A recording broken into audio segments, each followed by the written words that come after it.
Just pay it. Oh, yes. Now, isn't So this... she didn't choose to be there, didn't want to be there, held against her will like a prisoner? What's wrong with this country? How did this happen, Glendora? It's terrible. It's so dehumanizing. It's so dis-American. And they just spend her money. Yes. Can you imagine that, taking over a person's money and not having any say as to how anybody... What I spends it? haven't learned, not from anybody yet, is can Mr. Rousman stand in for her and sell her apartment? I would say apparently yes. She said to me, she said, why don't you talk to Mr. Rousman and tell him you're a broker? I said, absolutely not, because then he will expect me to be on his side thinking that I will help him get rid of her apartment. I said, I'll have no part of that. Well, that's and I wouldn't. That's speculation. Well, I'm not dealing with him in my... Well, okay, but that's just... Anything to do with that apartment, I don't want to be complicit. I don't want to be involved.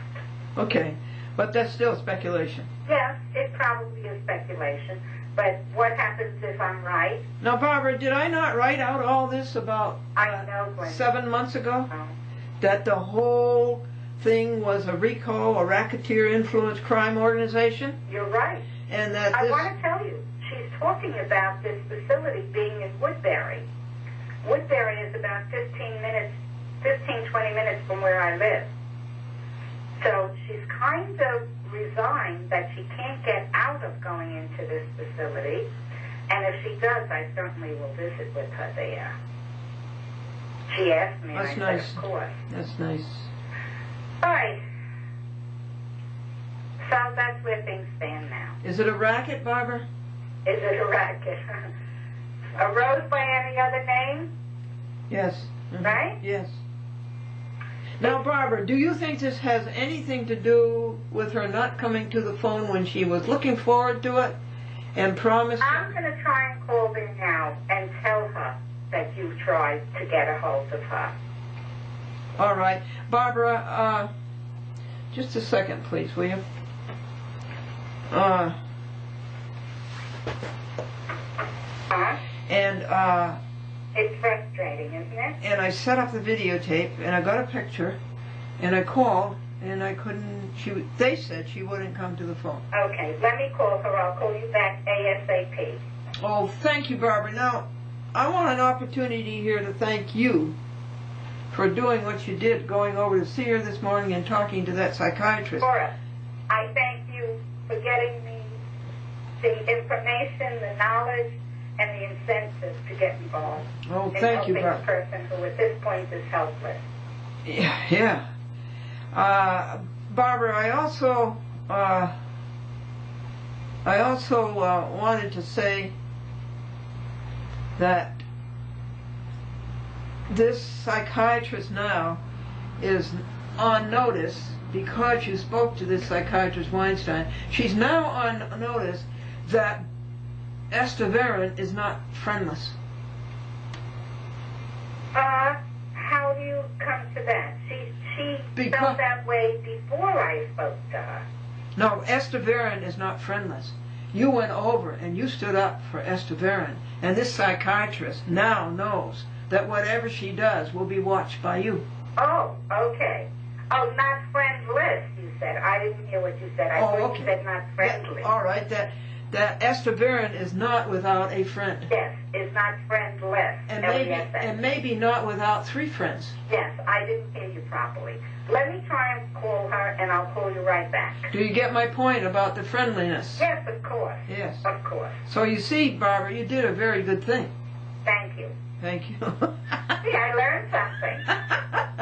Okay, I'll be right here. Okay, bye-bye. Thank you.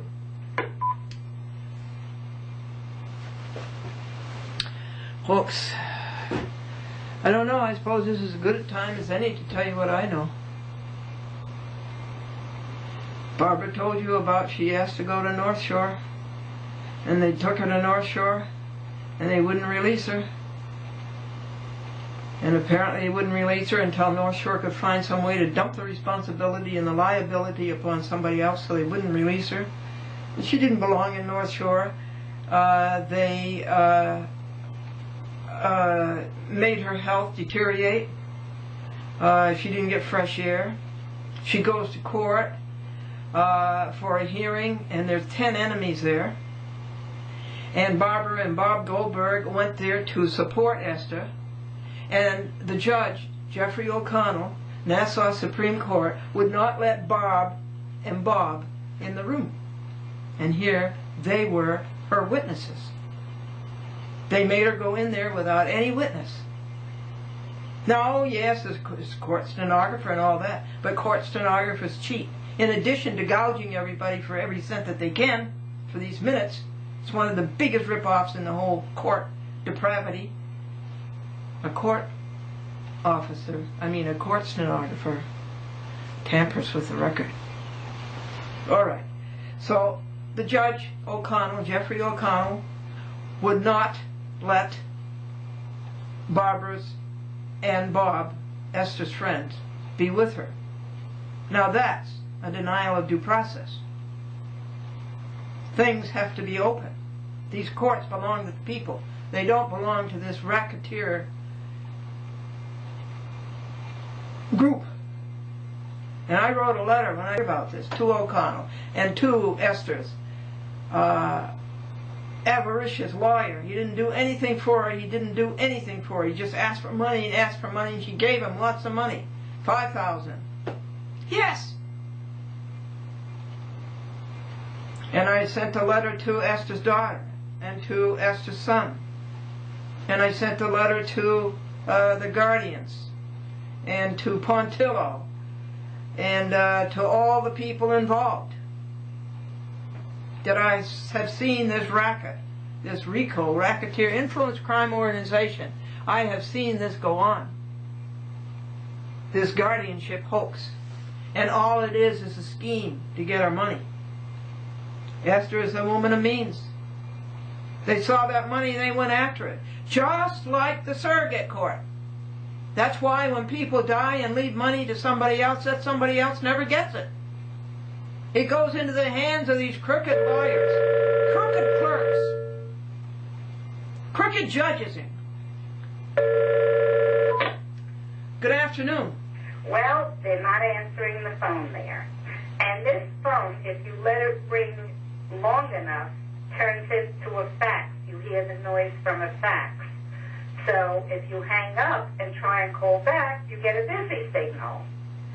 And I did that 3 times. You have to wait until the line clears. But nobody is picking up. I could be paranoid and say they don't want her to do this program. Well, how did they know? How did they know about it? The fact is that Esther had told her she was angry at one time, not when I was there, but the doctor said to me that she was telling me how paranoid Esther is, and she said, and she told me she's going to be on television. Yeah, but they didn't know about the 2 p.m. appointment, did they? I have no idea. So I said to her, she's not paranoid. You don't know the full picture. I said, she is going to be on television, but I didn't elaborate. I didn't tell her what it's about or anything else. Now, Esther told her, because she must have been angry when she told her that this doctor is accusing her of things, it's like a conviction without a trial. Yes, it is. You're supposed to be innocent until proven guilty. Mm-hmm. Yes, you're right. It's upside down. So if you leave this line open, in 15 minutes or so, I will try again and again, and I'll let you know if I succeed. I appreciate your help enormously. Barbara, are there what was the situation with the apartment? Do you understand what that one is? No, I don't. I did ask the doctor what knowledge she had, and she says she doesn't know that. You have to speak to the guardian. The guardian's not going to tell me anything, so I'm going to stay after Joseph. I don't know when the guardian comes back from vacation, but I'm going to stay after Joseph to find that out. I will try calling him this evening. Will you please try to speak to the guardian as you did the psychiatrist? Will you at least give it a try? Well, I doubt if the psychiatrist would have spoken to me if I was not there physically in her face. Well, will you try with Ralph? I'll try, but I'd rather Joseph try first. He's family, and the guardian is responsible to talk to him, not to me. I want the guardian to know that Esther has a strong friend, Barbara, and a strong friend, Glendora. I came out, I said to Esther after talking to the psychiatrist, I said to her, I think she probably thinks I'm a little paranoid too. I said, you better let Bob know if I disappear. I was joking. So I will keep you posted. And I think at this point that the psychiatrist is paranoid. Maybe so. Or making assumptions without any proof. I think that's awful. To say that Esther hit the two aides. Oh, yeah, that's objective, isn't it? Very much so. Yeah. You heard about... shows who she prefers to believe. Sure, that's right, too. It shows bias. Did you hear about the man who wanted to go to the meeting of Paranoids Anonymous, but they wouldn't tell him where they held the meeting? Uh-huh. Uh-huh. And you know what? Truth is stranger than fiction. Unfortunately. So. Who are the other bad actors? Pontillo? Oh, I don't remember. Pontillo. I was only in that courtroom, a short time, and I didn't get to speak to anybody. But, And the bad actor was a lawyer who took more than $5,000 from her and did nothing. That awful Murray Seaman, a 92-year-old man is still working, trying to represent someone and take their money. Yeah. He had no business. He should have retired. And he did nothing for her. I know. And kept asking for more money. Yes, that's all. Good at that. Right? What? They're good at that. Well, it's outrageous. I got to do some work, Glendora. I'll talk to you again as soon as I have something to share. And I'll keep the phone open. Thank you so much. Okay, take care. You too. Bye. Bye. Can you believe that this happened in America? They took over that woman's life. They took all of her money, all of her assets. And the condo is Hilltop in Great Neck.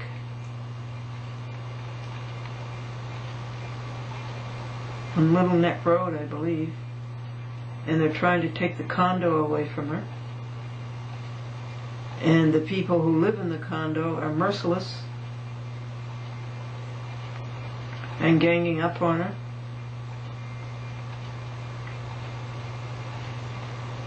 I'm trying to piece together the story. I don't think there is anything else. How did she get into the hospital the second time? Well, when there was difficulty between the $1,500 a week aide and Esther, Esther tells it that she was in her bedroom asleep, and up showed all these people. I guess it was the guardian, Rousman, and the police, and whether there are others, I don't know. But anyway, they carted her off to the hospital again, and North Shore didn't have a bed, so they put her in some kind of a mental facility, and that's where she is now. She has no phone of her own. She just has a public payphone out in the hall. And that's where Esther and I made an appointment this afternoon at 2 p.m. that I would call her and I would let her tell you her story to see if you can help. And so it's been an exercise in futility for an hour and a half. Let's let it rest.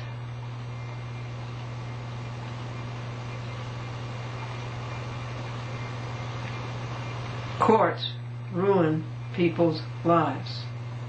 Guardianship courts, surrogate courts ruin people's lives.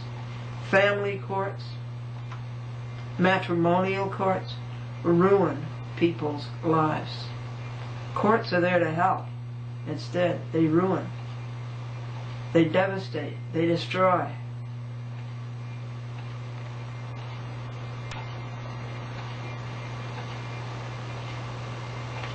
That paper, do you see that paper over there?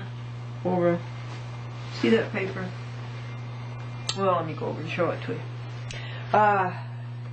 This is against the city court judge, Yonkers, New York. His name is Charles D. Wood. Now, you see this paper, folks? I have worked 46 hours on this paper. It is up to 480 pages. It is 8 sets. And I am going to set no good wood straight. It's unbelievable what he did. It's fully as bad as what O'Connell did. It's fully as bad as what the surrogate judges did. It's fully as bad as what the guardianship judges did. And it's fully as bad as this cheap guardian who's soaking her for her money and will get it. She will end up a pauper. They find somebody with money and they go after it. Okay, well, no good wood is really going to get what he deserves. And I'm going to read that paper to you. He has violated his oath to support the Constitution of the United States. This little kitty cat wants to come in.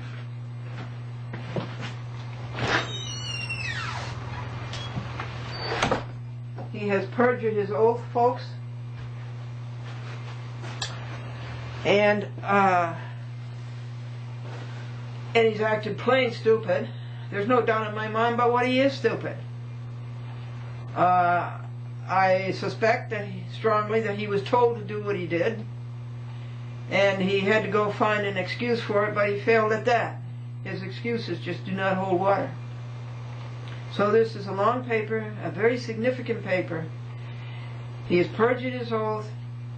He has disqualified himself, and he must step down. Do you hear that, Charles D. Wood? Step down. You are disqualified. I'll get back to that. So, I guess there's not going to be an interview. So, I'll get back into my work clothes.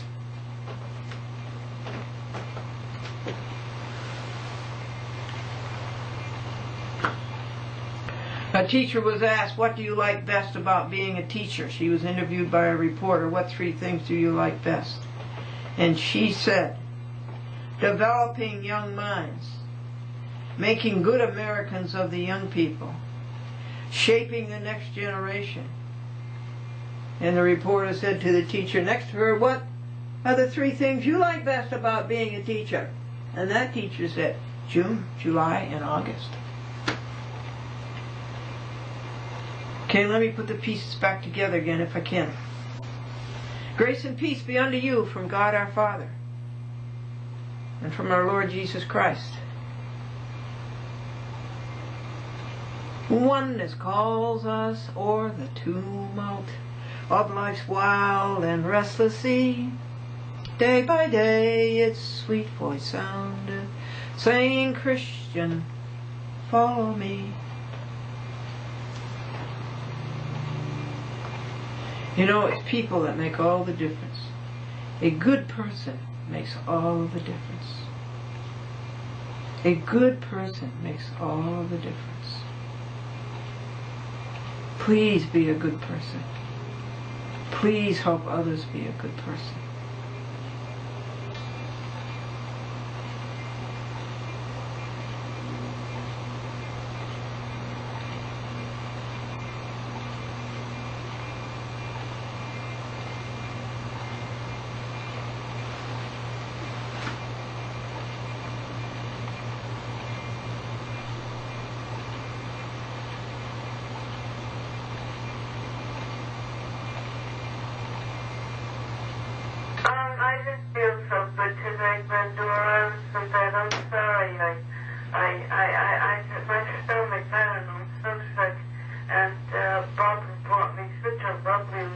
lunch. Oh, she brought you a whole lunch?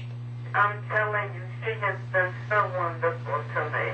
Yeah, and to me to help you. Yeah, really. Yeah. So, how are things going, Glendora? Good. Tell me what has happened here. How do you end up in a place like that instead of in your own home? I don't know. There's only one person that can help me. Barbara read about him. She said that she's going to try and be in touch with him. And if you can too, I'd appreciate it. His name is Alfonso Castillo. He writes about situations like this. But I want to hear your story. What? I want to hear your story. I want to hear what happened to you. All right, so talk to me and I'll tell you. All right. You want to tell me what happened from the beginning? Okay. Glendora, I'm going to tell you, and then whatever you feel isn't good, you're going to cut it out, right? Yes. Okay. I was in my house, and the police, the 6th precinct in Greatneck called me. They knew that I was being burglarized continuously, and Lieutenant Kessler of the 6th precinct called me and said that he wanted to help me, and I was very grateful and appreciative. So he came to the house, and I was shocked. He came in with an entourage of about 8 people, and they started opening doors and opening closets and opening cabinets, and I was shocked. I thought they were doing a very thorough investigation. Instead, what they did was after a while, they said to me, Mrs. Barron, it was in January 2 years ago, they said, Mrs. Barron, put your jacket on, and there was an ambulance downstairs, and they took me to the hospital, and I said, I don't have to go, there's nothing wrong with me, but they insisted, and I went, and they put me in a ward with seriously ill people, and even the doctor said to me, you shouldn't be here, you're not one of these crazies, and that's how it started. And then every time he came in and stole something, I would call the police, and instead of helping me, they didn't lift a finger to help me. Instead of helping me, they helped him. And it came to a point where the last time it happened, I called them, and $80 was taken from my change purse, and they asked me if he was in his apartment, and I said I didn't know. They went down to look for him. He didn't answer the door, so I sent them to the head of the board of the building, Mr.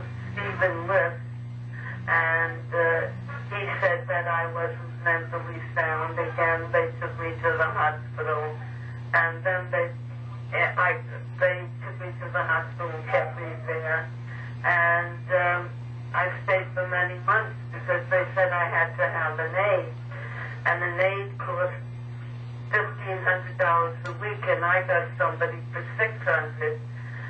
So it's been going like that, Glendora, and it's been horrible. And I know that if the television media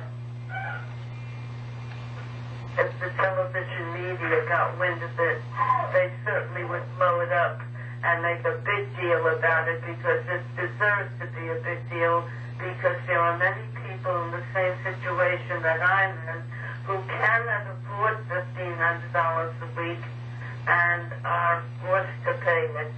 So now he has all of my assets.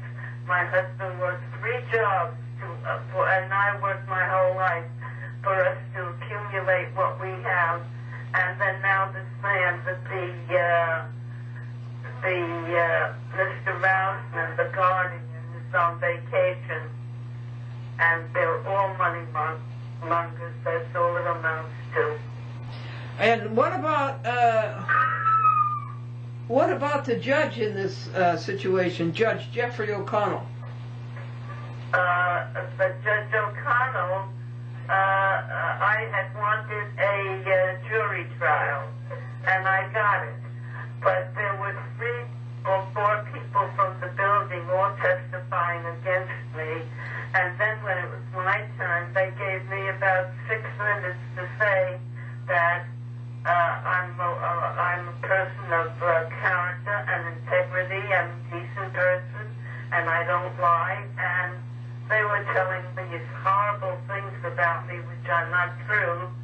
And when the judge said, he questioned them, was I this, was I that, was I the next thing, they all voted against me. It wasn't a fair trial? I didn't think it was the best trial, no. You didn't think you had a chance to say? What? You didn't have a chance to say? I didn't have a chance, no. I did not, Glendora. And so, don't you think it's pretty awful when a court takes over a person's life? I think it's the most wicked, deplorable thing that can happen to anybody. They took me out of my house, 1, 2, 3. All of my things are there. Simple things like cold cream, things we use every day. I haven't got anything to take care of myself. Isn't that an awful thing? It really is. What would you want the people on television to know? I want the people on television to know. I want especially, I'm very impressed with this Alfonso Castillo of Newsday. If you talk to Barbara again, ask her for the article so you can read it and decide for yourself. She has it and she'll mail it to you. And what do you want the people to know on television? I want the people to know that the police department is a corrupt department. We voted them for help, and instead of helping the victim, they helped the crook. They helped the crook? The crook. And how did they help the crook? Yeah. By working against you? What? How did they help the crook? By working against you? By working against me, by not arresting him. They put me in the hospital. Why did they put him in the hospital and see what's wrong with him? I'm not stealing from anybody. I'm not doing anything wrong. He robbed me blind. This is not a $100 bill that he stole. This is grand larceny. He robbed me of $150,000. Wow. Do you want to tell people how old you are? No. If you want me to, I will. Well, I just wanted people to know that it's unfair because it's elder abuse, isn't it? I'm punks, and they're waiting for me to die. That's what the whole thing amounts to. We didn't hear that, Esther. Say it again. He is a young hood punk bum, a no good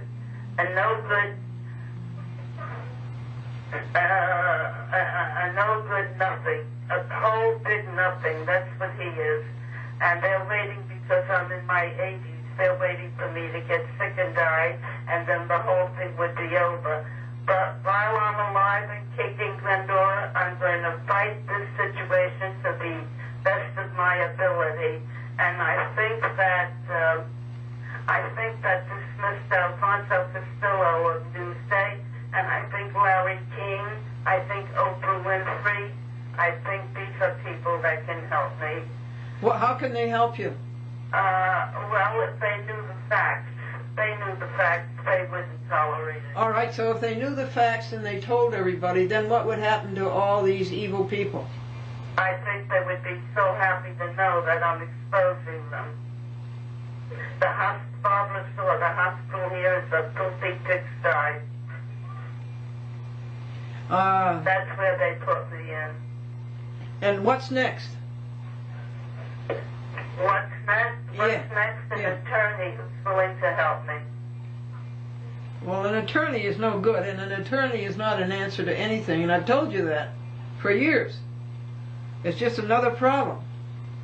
What are they going to do next to you? I can't hear. What are they going to do next to you? Oh, they're going to send me to the assisted living, and all my beautiful things, all my husband's beautiful things that we've accumulated through the years are going to pot. It must be excruciating to be deprived of your home. Well, Glendora, I can't tell you how sick I am. I lay around like a wet rag. And, you know, to take a person out of his home and to take all of his belongings and to take over all of his rights and freedoms and to take over all of his money. That's what these crooks have done to you. Well, you've got that right. Let's go through their names. We'll start with Jeffrey O'Connell, right? Supreme Court Justice, Nassau County.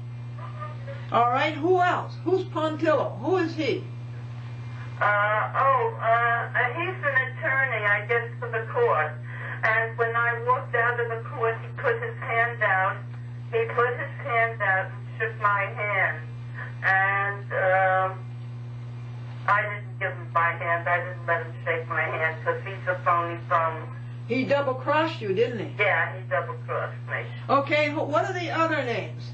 Rousman, Samuel Rousman. Right. Is the cheater guardian who's spending all your money. Right. And keeping you in prison. What? And keeping you imprisoned. Yeah. Yeah, okay. What are the other names? Sam Rousman, what are Jeffrey O'Connell, Pontillo, Mr. Marcus, M-A-R-C-U-S. I don't know his first name. He is the attorney for the hospital, and they're saying that I owe them $775,000. But you never gave your consent. I never gave my consent. Yeah. Not even for here. And so Sam Rousman's going to pay that, is he? Out of your money? Well, I don't have that much. But with the apartment, I don't know, Glendora. They're going to take the apartment, too, away from you? I hope not. I don't know. So, if you would go back to the apartment and if you would have an aid for that, their price of $1,500.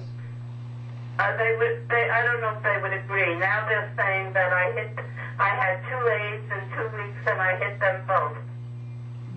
Well, did they see you hit them? No. Does the aide have any witnesses?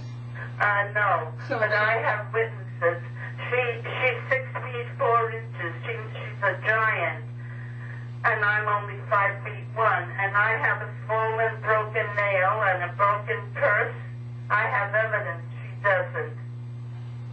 Well, that's not evidence because nobody saw her do it. How did my finger get broken? Well, any number